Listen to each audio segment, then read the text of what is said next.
Dr. Dorman most recently was Vice President of Institutional Advancement at Otterbein College and also served previously at the University of Louisville from 1990 to 1994 and was also an executive with the Penn State Alumni Association.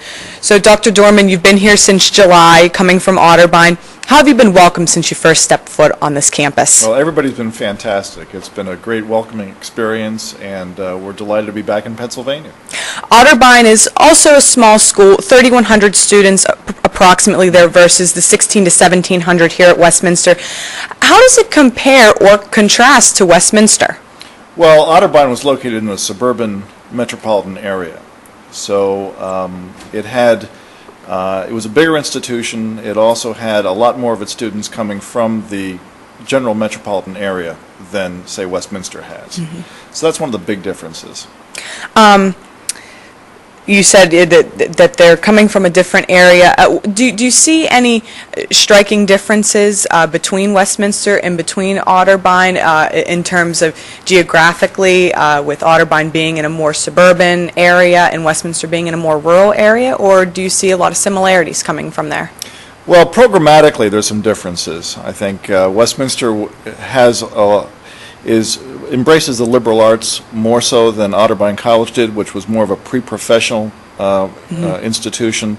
Otterbein had a nursing program, for instance. It had a very active equine science program, a large business program. Also, it had 3 master's programs in nursing, an MBA, and also a master's of education.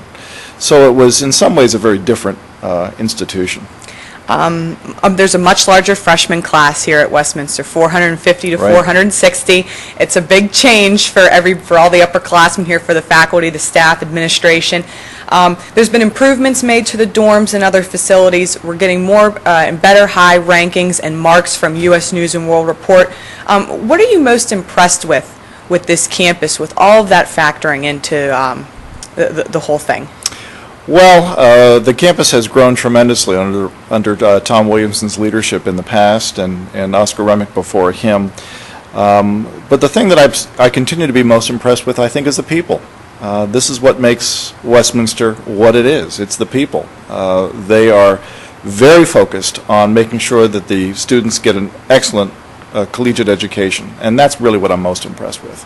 With the large freshman class and with the growth here at Westminster that people really did say that this college needed, President Williamson's mantra was "get better, not bigger."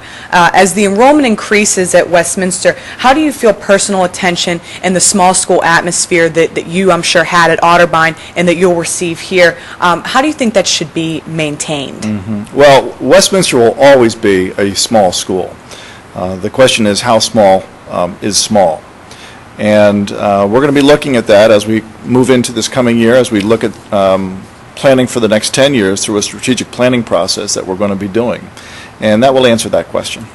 Both schools, Otterbein and Westminster, are definitely committed to excellence. Like you said, Otterbein is a professional school, Westminster committed to the liberal arts. Lots of rankings from U.S. News, like I said before. To what do you attribute those distinctions for each school, respectively? Well, I think it's the nature of the educational experience that the students at Westminster get. Because the faculty are so focused on making sure that there are good, successful outcomes of the students, we provide them an outstanding education and get them out in 4 years. And I think we've distinguished ourselves in that regard. Every school needs room for improvement. There's always room for it. Where do you think Westminster needs the most improvements? Well, we have to continue to look at our infrastructure. A lot of good things were done in the past 10 years in building on infrastructure, but we still have some things to do. We need to improve our endowment too. It's still relatively small given where it needs to be in order to help the institution, so we'll be working hard on that as well. And finally, the last question, the big question, why Westminster? What drew you to this place? Well, I've known about Westminster for many years. When I was doing my doctoral work at Penn State, I shared an office with a graduate of Westminster who used to talk a lot about the institution, and I got to know the institution through him. And when the position opened up, I had been nominated by a president in Philadelphia, And I knew Gloria Sahigas, who is the Vice President for Institutional Advancement here. I'd known her for 11 years and called her up and said, you know, would this be something I should pursue? And she thought it would be a good fit for me, and I'm glad the board felt that way.